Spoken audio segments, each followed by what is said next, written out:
পাকিস্তানের একজন ডক্টর সাইদ, তিনি নতুন করে ক্যান্সারের উপরে গবেষণা করেছেন এবং এটা পত্রিকায়ও লেখা হয়েছে। তিনি ক্যান্সারের নতুন একটি বিষয়ের উপরে গবেষণা করেছেন এবং এই গবেষণার জন্য তাকে পুরস্কৃত করা হবে। এই জন্য তিনি নিজের দেশ ছেড়ে আরেকটি দেশে যেতে হবে। তিনি সেই দেশে যাওয়ার জন্য বিমানের টিকিট কাটলেন।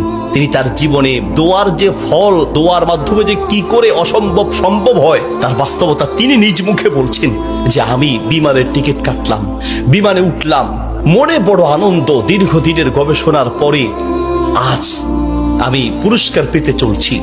বিমানে ওঠার পরে 1 ঘন্টা কোন রকম বিমান চলার পরেই আমাদেরকে পাইলট বলল যে আপনারা বেল শক্ত করে বাঁধেন, কারণ বিমানের যান্ত্রিক ত্রুটির কারণে সামনে আগাতে পারবে না। আশেপাশের যে কোনো একটা এয়ারপোর্টে আমরা সুযোগ পেলেই সেখানে ল্যান্ড করব।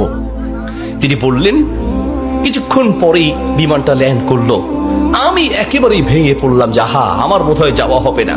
বিমান ল্যান্ড করার পর জিজ্ঞেস করলাম এটা কি যাবে? বলছে যে ত্রুটি, এটা আজকে যাবে না। তাড়াতাড়ি বলছেন যে আমি সেই বিমান বন্দরে বিমান থেকে নেমে চলে গেলাম ইমিগ্রেশন কাউন্টারে, গিয়ে বললাম যে আমি তো ওই জায়গায় যেতে চাই।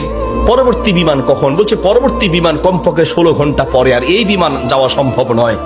তাহলে আমি কি করব?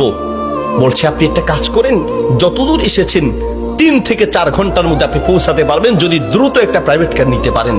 বলছে আমি তাড়াতাড়ি সেখান থেকে বের হয়ে ব্যাগটা হাতে নিয়ে দৌড়াতে এয়ারপোর্টের বাহিরে গিয়ে এক প্রাইভেট কার ঠিক করলাম। প্রাইভেট কার ওলাকে বললাম ভাই যত দ্রুত পারেন আগাতে থাকেন, টাকা নিয়ে টেনশন নাই, কারণ পুরস্কার তো বিশাল পুরস্কার, আপনি আগাতে থাকেন। প্রাইভেট কার ড্রাইভার গাড়ি চালাচ্ছে। তিনি বলেন মোটামুটি কিছুক্ষণ যাওয়ার পরে হঠাৎ বিশাল তুফান শুরু হলো। প্রচন্ড তুফান দেখে ড্রাইভার বলছে ভাই সামনে যাওয়া সম্ভব নয়। বলছে চেষ্টা করেন। বলছে দেখছেন কি অবস্থা, রাস্তাঘাট সব গাছ বালা ভেঙে রাস্তায় পড়ে আছে।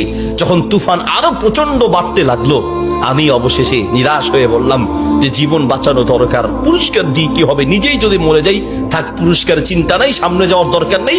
আশেপাশে বাড়ি ঘর দেখলেই কোন একটা বাড়ির সামনে গিয়ে দাঁড়ান, বাড়িতে গিয়ে অন্তত নিজের জীবনটা বাঁচাই।